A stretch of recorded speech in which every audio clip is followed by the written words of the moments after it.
Now, pick 31, as it stands at the moment, John, we have got that. We haven't traded out yet. Dependent on who you listen to, it depends on who you think we're going to take. Now, a lot of the fans seem to want an offensive lineman at pick 31. Where do you stand at this at the moment? Do you want an offensive lineman, or is there another position of need that you feel would be more important at this pick? You know, if you're looking at kind of roster construction and what the 49ers quote unquote need or don't need, I do agree with the mass, fans. You need offensive linemen. How long's Trent Williams going to play? Colton McKivitz is not a long-term answer. He's a good player. He's not bad. Not a long-term solution there. Our center, Jake Brindle's good player. Not bad.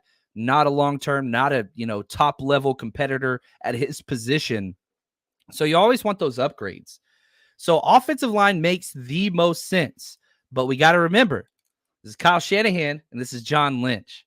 And so as much as you want offensive linemen, understand this is the same group that drafted 0 offensive linemen last year and are bringing back the entire crew, the same crew that they had last year. All of them are back. Nobody left. So the 49ers brass is way more comfortable with this offensive line than we are. I want to create the safest environment possible for Brock Purdy. So that's what I want. Now, the problem is you're picking at pick 31. This is one of the best offensive tackle classes in the history of the draft. We'll have to see how it all pans out. But there's 5 clear-cut first-round draft tackles. They're going to be gone by then, and I hate that. And that's why I see right here, Josh, 49ers faithful forever. D-line at 31 is probably much more realistic. And if I'm a betting man. Shout out to Brett. I saw him on here earlier. If I had to pick right now, I think it's going to be a defensive line pick at 31. It's not what I want. It's what I think will be. But yeah, I would prefer an offensive tackle or center there personally. Probably going to be a defensive lineman, though. Yeah, I had Alex Simpson, who's a member of our 49er Faithful UK community, on last week. And his bold prediction, John, was we were going to trade for Buckner to replace Armstead. So he went down a different route of where the draft. And that's what I like about this time of year. The reason I'm mentioning that isn't to throw Alec under the bus. It's because Buckner has re-signed a deal. So it's looking unlikely that that's an option we're going to go down. And he said last week, Alec, we could spend hours talking about all these picks and positions. And then John and Kyle are just going to come along and go, defensive tackle, yep. D lineman. Now, the show you did yesterday, you piqued my interest about cornerback. Because when I look at our roster, we have 7 at the moment. Now, when I say that, I know there's always room for improvement. You take out Mooney Ward, you take out Lenore. But you said something yesterday that got me doing a little bit more research. This is quite a heavy class for cornerback this year, isn't it, John? It's huge. I've got 4 first-round corner grades, but what separates this class for the corners is the depth.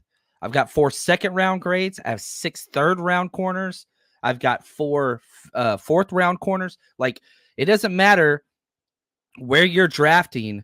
There are quality players that can be had. Now, the later you wait, as with any position in the draft, and the difference between a first and a third-round corner, there's question marks. There's age. There's health issues. There's all these different things. But the play style, and that's still there. And so if you want a nickel, you want to keep Demo outside, there's guys there.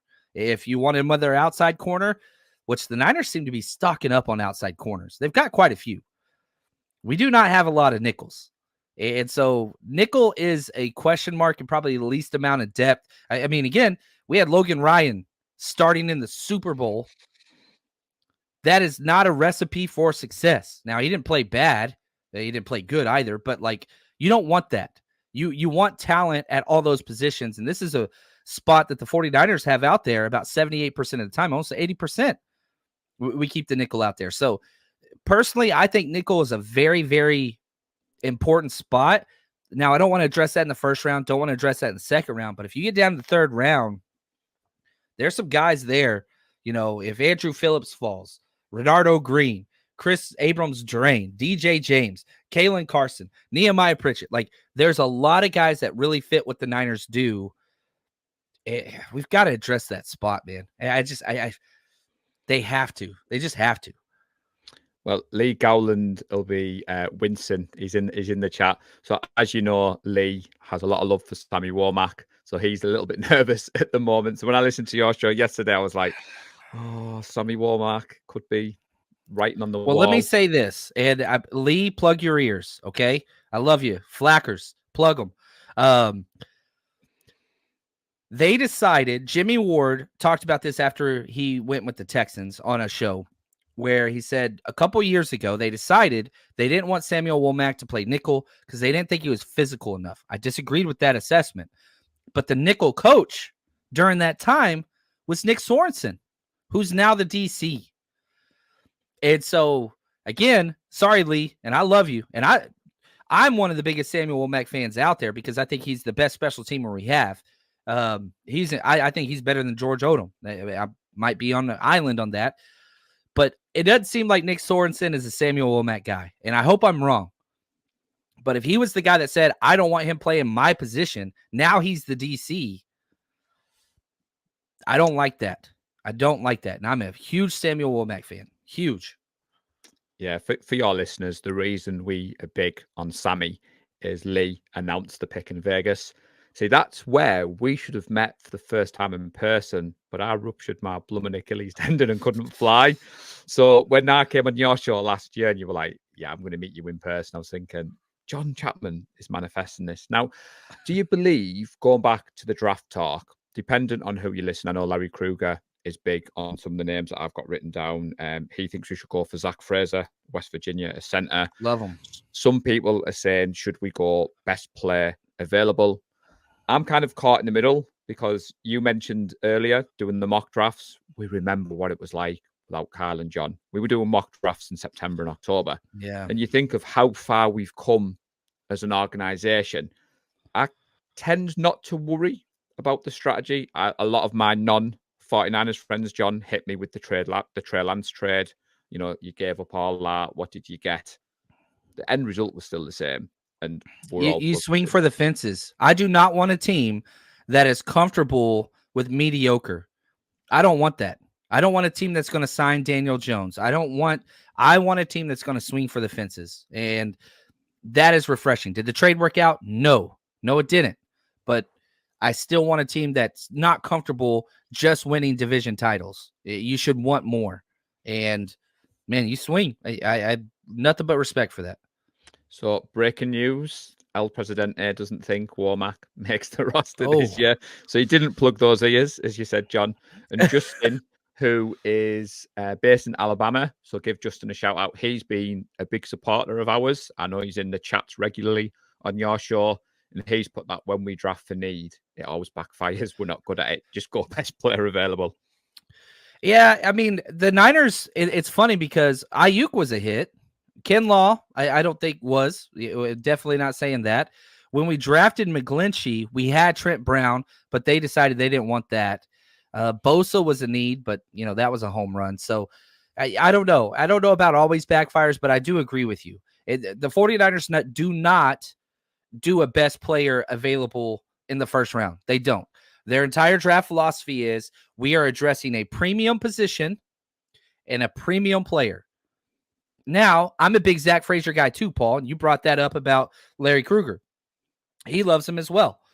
They've never drafted a center in any round since Kyle Shanahan has been here. Never, ever. So the idea of drafting Zach Frazier in the first round, probably not going to happen. Now, I could see something kind of like what happened with Aaron Banks, where they're on the clock, they trade back, upset your Zoom show, and then take Zach Frazier.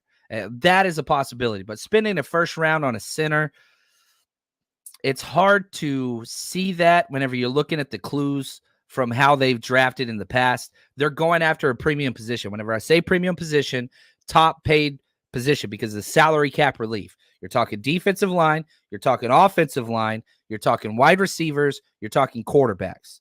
Those are the four. Cornerback's not in that.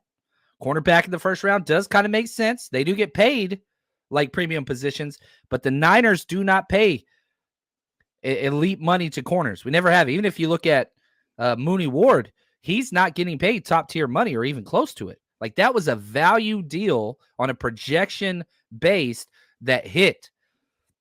So, I'd stick with those 4: O-line, D-line, wide receiver, quarterback. Obviously, we're not going quarterbacks, so the wide receiver wouldn't shock me. O-line, D-line wouldn't shock me. The 49ers Rush Podcast.